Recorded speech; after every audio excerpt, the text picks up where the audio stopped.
এটা একটা পাঞ্জাবির উপরে কাজটা করছি। প্রথমে কালো দিয়ে একটা পুরো আউটলাইন করে আঁকাটা এঁকে নিয়েছি। তারপরে এটা কালারফুল করব বলে একটা বেস কালার হিসেবে সাদা কালারটাকে আমি ওখানে লাগিয়ে দিচ্ছি।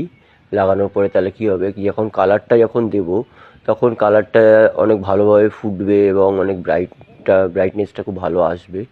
সেই জন্যই আমি এটা করে নিয়েছি। এটা একটা খাদির একটা পাঞ্জাবি এটা, তার উপরেই আমি কাজটা করছি আমি। এর সঙ্গে অ্যাকচুয়ালি এগুলো সবই পুজোর কাজ হিসেবে ঢুকে গেছে। এর সঙ্গে প্যারালালি একসঙ্গে আমি দুখানা জিনিস একসঙ্গে আমি কাজ করছিলাম। যেহেতু এটা ব্ল্যাক আউটলাইন দিয়ে করা রয়েছে, আরেকটা কাজ করেছি সেটাও পুরো সম্পূর্ণ ব্ল্যাক দিয়েই করা হচ্ছে। সেটাও আমি পাশাপাশি রেখেই একসঙ্গে আমি কাজটা করছি। এতে কী হলো, যখনই কাজের একটা চাপ আসে, যখন একসঙ্গে দুখানা জিনিস একই রকম কালার দিয়ে করতে হবে, তা সেখানে আমি পাশাপাশি দুখানা জিনিস করে নিয়ে ছোট ছোট কাজ, যেহেতু পাঞ্জাবির কাজ বেশি বড়ও না, তা সেই জন্য পাশাপাশি আরেকখানাও ওর সঙ্গে রেখে দিয়েছি। রেখে নিয়ে একসঙ্গে দুখানা কাজ করছি।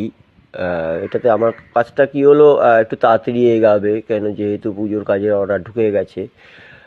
বেশ কিছু কাজ ঢুকে গেছে, সেইগুলো আস্তে আস্তে আস্তে আস্তে করছি আমি।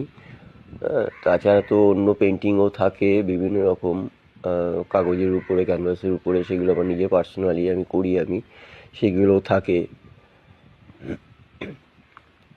এটা পুরো কমপ্লিট হওয়ার পরে তখন আমি আপনাদের পুরো কমপ্লিট ভিডিওটা দেখাতে পারবো। দেখুন পাশে একখানে রয়েছে, এটাও পাঞ্জাবিটা করা হচ্ছে। এটা পুরো সহজ পাটির উপরে করা হয়েছে। এগুলো ইনকমপ্লিট রয়েছে, এরপরে অনেক কাজ আছে, সেগুলো করতে হবে আস্তে আস্তে। দুটো কাজ একসঙ্গে ধরেছি যাতে কাজটা একটু তাড়াতাড়ি এগায়।